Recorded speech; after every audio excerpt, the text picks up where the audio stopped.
예, 메르스의 잠복기가 최대 14일을 넘겨 확진되는 감염자가 잇따르면서 격리 기간을 늘려야 한다는 주장이 나오고 있습니다. 또한 독일에서는 메르스 완치 판정을 받았던 65세 독일인 남성이 메르스 바이러스와 연관된 합병증으로 사망했다고 알려지고 있습니다. 메르스 후유증, 합병증에 대한 우려도 고조되고 있습니다. 중앙대학교 약학대학 설대호 교수와 함께 자세한 이야기 나눠보도록 하겠습니다. 좀 안녕하십니까? 예, 안녕하세요. 자, 확진자가 8명으로 늘었다고 합니다. 네. 거기에는 이제 그 의료진도 한 명 있고요. 의사분도 계세요. 예. 그만큼 의료진들 지금 사투를 벌이고 있는데 어려운 상황이라 저희들이 그렇게 해석해도 될까요? 예, 뭐 의료진들이 굉장히 고생을 많이 하고 예. 있고요. 환자가 약간 줄다가 또 늘어났죠. 그러니까 향후에 또 늘어날 가능성이 있습니다. 그래요. 거기에다가 삼성병원이 부분 폐쇄를 하기는 했지만 환자 이송 요원으로부터 감염된 사례도 또 있을 수도 있고, 그렇죠. 또 구급차 운전하셨던 분을 통해서도 감염 사례가 나올 수도 있고요. 또 이제 대구 지역에서 상당히 우려스러운 일이 생겼기 때문에 거기도 이제 어떻게 수습이 되는가 하는 문제도 있기 때문에 아마 앞으로 10일 정도에서 향후 10일 정도까지의 추세를 좀 보는 게 향후에 국면 전개가 어떻게 될까. 10일 정도까지? 예, 10일 정도는 앞으로 지켜봐야 국면이 어떻게 전개될까 하는 것을 알 수 있을 듯합니다. 그래요. 교수님, 지금까지 이제 오늘까지 사망자가 19분입니다. 안타깝게 목숨을 잃으셨는데 치사율이 한 12.3% 되는 것 같습니다. 그렇습니다. 지금 10%를 넘어선 상황인데 익히 알려진 바로는 40%까지 나왔잖아요. 중동 쪽에서는. 그렇습니다. 그럼에도 불구하고 저희들 좀 높다 이런 좀 생각을 하거든요. 어떻게 보세요? 치사율에 대해서는? 지금 사실 이제 치사율이 40%까지 우리나라에서는 안 될 거다. 이것은 뭐 다들 전문가들이 예상하는 건데 저도 그렇게 예상은 합니다. 그럼에도 불구하고 10%를 넘어가는 것은 또 상당히 우리나라 여러 가지 수준을 고려하는 데는 상당히 높다 이렇게 평가가 됩니다. 그래서 한 자릿수가 될 것 같은데 그럼에도 불구하고 지금 두 자릿수가 된 거 아닙니까? 이것은 우리가 현재까지 환자가 짧은 기간에 너무 급속도로 많이 생겼고 또 하나는 우리 상황이 사우디아라비아와 유사할 거라고 하는 가정에서 한 자릿수 정도를 생각한 거기 때문에 우리나라에서는 상당히 예상치 못한 일들이 많이 생겼지 않습니까? 슈퍼 전파자도 울트라 슈퍼 전파자가 생겼고 그렇습니다. 이런 여러 가지 상황이 생겨서 좀 사망률이 높다고 판단은 되는데 향후에 잘 관리를 하면 그래도 한 자릿수로 떨어지지는 않을까 이렇게 예측은 해봅니다. 그래요. 다시 한번 확인드리면 지금까지의 치명률 11.7%라고 합니다. 자, 11.7% 여전히 뭐 10%대인데 좀 이게 좀 내려갔으면 좋겠다 이런 생각을 해봅니다. 자, 그리고 궁금한 게 있습니다. 이 잠복기 있잖아요. 2일에서 14일로 알려졌는데 자, 그 14번 환자 보면 지난 12일 날 끝으로 해서 모든 게 좀 끝날 것 같은 분위기였는데 잠복기가 18일, 19일 되신 분도 있다고 그래요. 잠복기 조정해야 된다 이런 여론도 있는데. 이제 그런 여론이 많이 있는데요. 이거는 정밀역학 조사가 필요하다는 생각입니다. 왜냐하면 일단 14번 환자가 전체에게 다 감염을 시킨 건지 아니면은 14번 환자가 다른 분을 감염시킨 다음에 그분을 통해서 감염이 됐는지 사실 이거는 우리가 정밀역학 조사가 필요할 것 같고요. 그렇게 되면 이제 3차 감염자, 4차 감염자 이런 얘기가 이제 나올 수가 있겠죠. 또 하나는 사실 잠복기, 특히 최대 잠복기는 매우 중요합니다. 왜냐하면은 최대 잠복기 동안에 혹시 그 부근에 발병을 했을 때 본인은 눈치를 못 채고 있겠지만 어느 정도의 바이러스가 있을 경우에는 바이러스에 취약한 분에게 감염을 시킬 수 있는 가능성 때문에 이제 최대 잠복기가 중요한 것이거든요. 그런데 사실은 격리라고 하는 관점에서는 최대 잠복기의 2배 정도로 격리하는 것이 전염성 질환에서는 일반적입니다. 그러니까 우리가 에볼라에서도 본 것처럼 우리 의료진이 아프리카 갔을 때 그분들이 혹시 에볼라를 가지고 들어오면 어떡하느냐. 그래서 제가 절대 그런 염려는 없습니다. 왜냐하면 최대 잠복기 21일에 2배를 격리하셨다가 결국은 격리를 해제하실 거기 때문에 문제는 없을 겁니다. 이렇게 제가 말씀드렸었는데 사실 지금 우리도 그렇게 격리를 해야 되는데 최대 잠복기 14일 정도에만 그걸 하고 있었거든요. 교수님, 잠복기라는 의미가 명확히 바이러스가 어떤 상황인지 그 부분을 좀 설명을 해 주시죠. 잠복기라고 하는 거는 이겁니다. 사실은 잠복기라고 하는 거를 정확히 눈치채기가 사실은 어려워요. 잠복기는 감염된 날로부터 무증상이 있는 날 끝까지를 얘기하는 겁니다. 그러니까 만일에 6월 1일 날에 내가 감염이 된 거를 확실히 내가 알고 있으면 6월 1일 날에 발병이 6월 15일 날에 됐다 그래 봐봐요. 그러면은 잠복기는 6월 14일까지가 되는 겁니다. 그런데 지금 이런 혼란이 생기는 이유가 확진 내지는 본인이 증상을 느꼈을 때가 명확하지 않을 수가 있겠죠. 조금 더 정리를 좀 해보고 가겠습니다. 확진자가 162명, 추가로 8명이 늘었습니다. 근데 앞서 저희들이 전해드린 내용과 좀 달라진 게 있습니다. 사망자가 1명이 더 추가가 됐습니다. 사망자 42번째 환자인데요. 54살 여성분입니다. 그래서 사망자가 19명에서 20명으로 늘어나게 됐습니다. 이분은 고혈압 등 기저질환이 있었다고 합니다. 자, 그리고 집중관리병원이 현재 11곳이 운영 중에 있고요. 6곳은 해제가 됐다고 합니다. 그리고 1번 환자가 나왔던 곳이죠. 평택 성모병원 같은 경우는 집중관리에서 해제됐다. 이런 소식을 저희들이 전해드리겠습니다. 계속해서 대답 이어가겠습니다. 교수님, 잠복기 이야기. 잠시 전에도 이제 그런 얘기 좀 나왔습니다만 잠복기에 대한 설명, 왜 또 사람마다 좀 다른 부분도 있고요. 그 설명 좀 해주시죠. 제가 좀 정확히 설명을 드리겠습니다. 잠복기는 감염된 날짜로부터 증상이 생기기 바로 직전까지를 얘기하거든요. 그러니까 이제 감염이 된 시점을 정확히 알기가 조금 어려운 점이 있습니다. 근데 아무튼 명백히 감염 시점을 안다고 했을 때 그것을 6월 1일이라고 하고 내가 증상이 나타난 날이 6월 15일이라고 하면 잠복기는 6월 14일까지가 되면서 14일이 되는 것이죠. 그런데 증상이 나타난다고 하는 게 굉장히 주관적입니다. 어떤 분은 열을 좀 느낄 수도 있고 그렇기 때문에 별 문제가 없으니까 감염이 안 된 것 같다 이럴 수도 있고 이 차이가 좀 있기 때문에 좀 늘쭉날쭉한 거죠 이게. 그래서 이제 정확히 잠복기가 언제부터 언제까지다 이렇게 각 개인에 따라 특정하기가 어려운 거예요. 그리고 잠복기가 지금 2일부터 최대 14일이니까 어떤 분은 잠복기가 2일인 분도 있고 3일인 분도 있고 5일인 분도 있고 뭐 다양하지 않습니까? 이런 거는 한 개인이 가지고 있는 유전적 특질이라거나 면역성 정도 이런 거에 의해서 또 좌우가 될 수 있기 때문에 그렇고요. 사우디아라비아 같은 경우에는 심지어 잠복기가 6주인 경우도 있었어요. 6주. 그러니까 이렇게 매우 예외적인 경우도 있기 때문에 그럼에도 불구하고 우리가 이제 최대 잠복기를 잡아서 아무튼 그 기간 내에 주로 발병이 되고 대부분이 발병이 되기 때문에 이제 과학적으로 그렇게 정해놓은 것인데 지금 우리나라에서 약간의 예외 상황이 생겼다고 하면 정밀한 역학 조사를 해서 WHO와 공조를 한 다음에 재평가를 할 필요는 있다 이런 생각은 듭니다. 그러면 당국에서 말한 것처럼 굳이 격리 잠복 기간을 늘릴 필요는 없겠네요. 늘릴 필요는 없는데 이제 케이스가 좀 더 많아지면서 의심스러운 구석이 생기게 되면 이제 조금 재평가를 해서 늘릴 필요는 있는 게 아닌가 이런 생각은 듭니다. 그래요. 자, 3차 감염자는 나왔고요. 이제 4차 감염자도 지금 속출하고 있는 상황인데 이제 정말 차수는 정말 의미가 없게 됐다 이런 이야기가 나옵니다. 어떻게 보십니까? 계속해서 늘어난다고 보세요?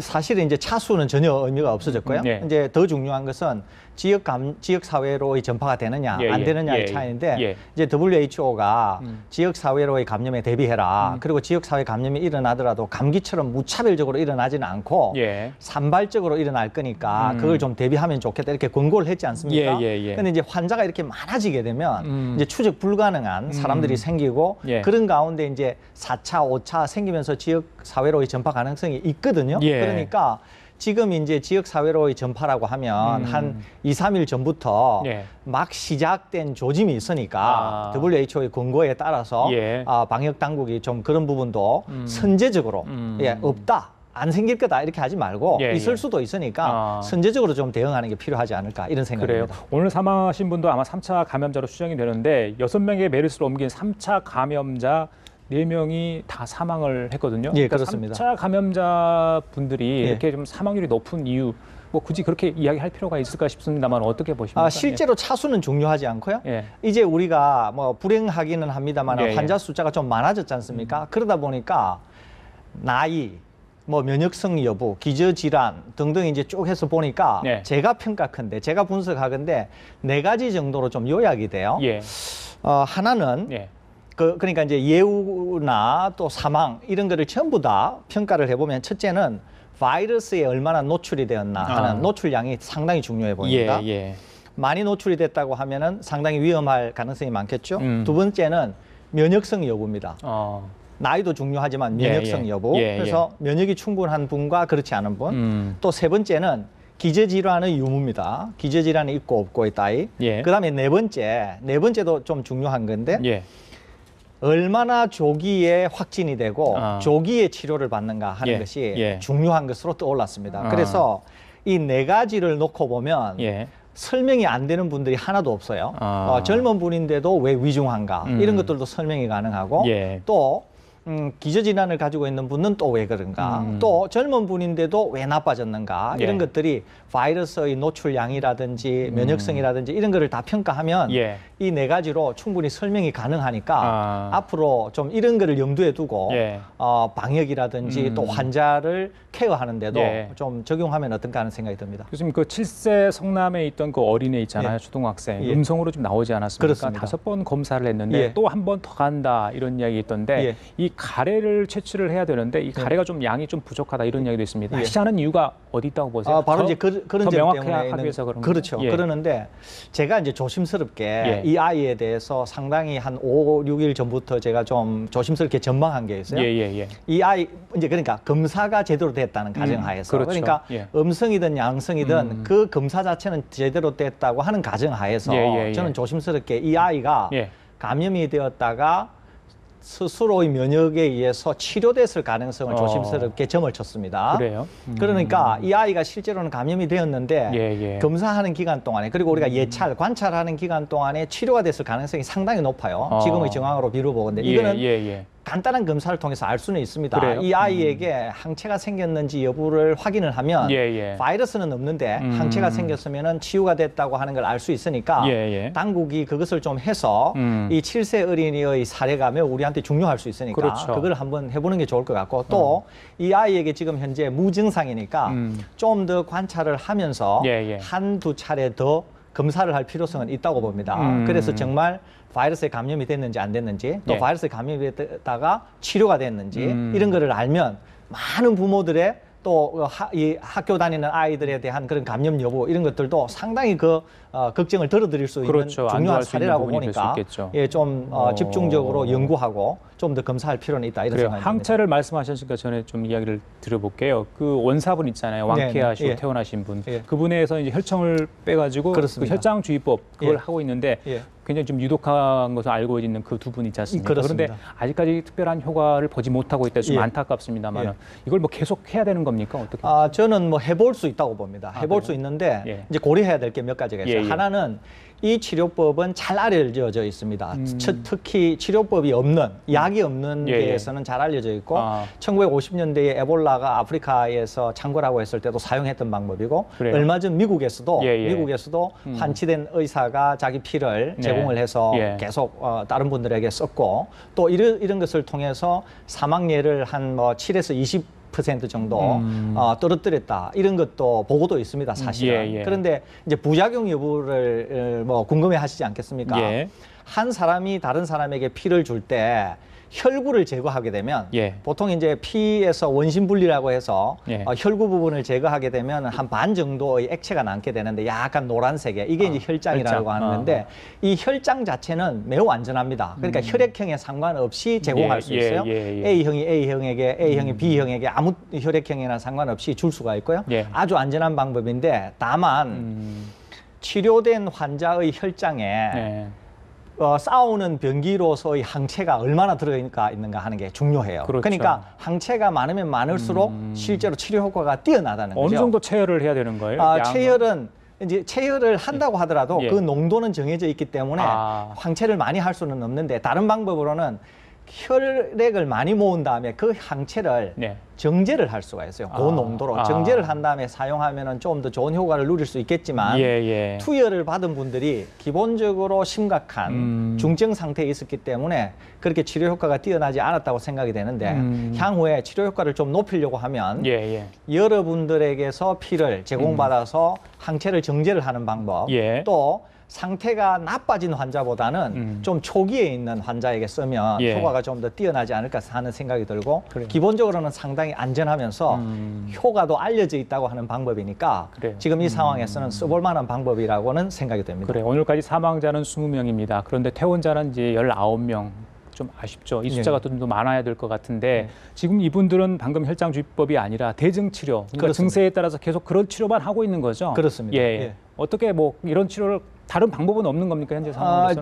이제 우리가 2명에게서 혈장 치료를 써봤지 않습니까? 그러니까 써보고서 받은 환자가 혈장 치료를 받은 환자의 상태가 어떠면은 치료 효과가 없다고 하는 것도 우리가 이제 알게 됐지 않습니까? 예, 예. 그러니까 혈장 치료를 하더라도 타이밍이 중요하다. 예. 이런 걸 알게 됐으니까 이제 이런 자료들이 자꾸 축적이 되면서 환자를 더 잘 치료할 수 있고 사망률을 낮출 수 있고 이런 것이거든요. 예, 예. 그러니까 앞으로는 좀 더 그런 어떤 치료도 좀 더 잘할 수 있고 예, 예. 또 좋은 그런 예들도 좀 더 나오지 않을까.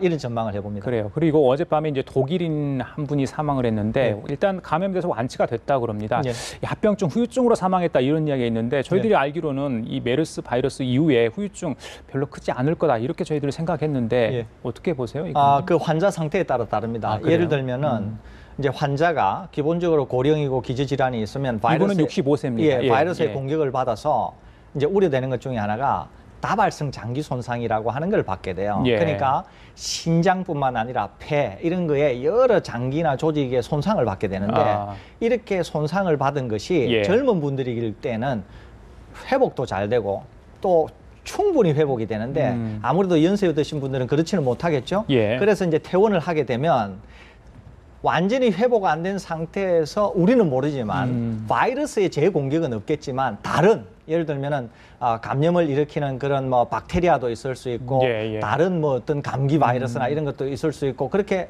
공격을 받게 되면은 이미 손상을 받았기 때문에 훨씬 취약할 수 있거든요. 그러면서 폐렴을 앓는다거나 그다음에 폐혈증으로 가면서 순식간에 사망할 수도 있기 때문에 예, 예. 나이 드신 분은 충분히 회복되셨다고 해도 단기간으로는 완전히 회복되지 않고 회복되는 과정 중에 있기 때문에 그렇죠. 혹시 다른 공격을 받으면 이렇게 사망 예가 생길 수 있다. 뭐 이런 예로 우리가 이해하면 되겠습니다. 마지막으로 교수님, 예. 그 사스 있었고요, 예. 에볼라, 신종플루 예. 여러 가지 이제 전염성 관련해서 바이러스들이 이제 저희들에게 익숙한 상황이 돼버렸습니다. 예. 참 차제에 정말 이와 관련해서 대책을 단단히 좀 세워야 할 것 같은데 어떻게 보십니까? 우선은 우리 한국 내에서 새로운 신종 질병이 생기기는 거의 뭐 불가능하고요. 예, 예. 그런데 이제 전 세계를 여행하고 여행객들이 오가고 이러면서 외부의 이제 질병이 이번 메르스와 같이 들어올 가능성은 많은 거죠. 예. 거기에다가 기후 변화나 이런 거와 맞물려서 그렇죠. 앞으로 신종의 질병을 경험할 가능성이 굉장히 많다는 거죠. 그러니까 첫째는 정부가 예. 컨트롤 타워를 중심으로 해서 재난 사고라고 하는 심각성을 가지고 예. 준비를 하셔야 된다는 거예요. 또 하나는 그 준비의 일환으로서 이런 감염병을 연구하고 예. 백신을 연구하고 치료제를 연구하고 그런 기반을 갖춰야 된다는 예. 거예요. 예. 지금 이 상황에서 우리가 백신이 없지 않습니까? 예. 백신이 없으니까 공포는 더 커지는 거거든요. 예. 우리가 연구를 해서 백신이라고 있다고 하면 국민들께서 지금 혹여 당장이라도 쓸 수는 없다고 하더라도 정부가 준비가 돼 있구나. 예. 그럼으로써 국민이 느끼는 공포를 줄일 수는 있는 것이거든요. 그게 돈의 문제라면 국가가 좀 나서야 되겠네요. 그렇습니다. 예. 그래서 정부가 이런 관점에서 컨트롤 타워와 향후에 있을 수 있는 이런 재난에 대한 준비를 해야 된다. 이런 말씀을 꼭 드리고 싶습니다. 알겠습니다. 자, 지금까지 설대우 중앙대학교 약학대학 교수와 함께 얘기 나눠봤습니다. 오늘 말씀 잘 들었습니다. 네, 감사합니다. 감사합니다.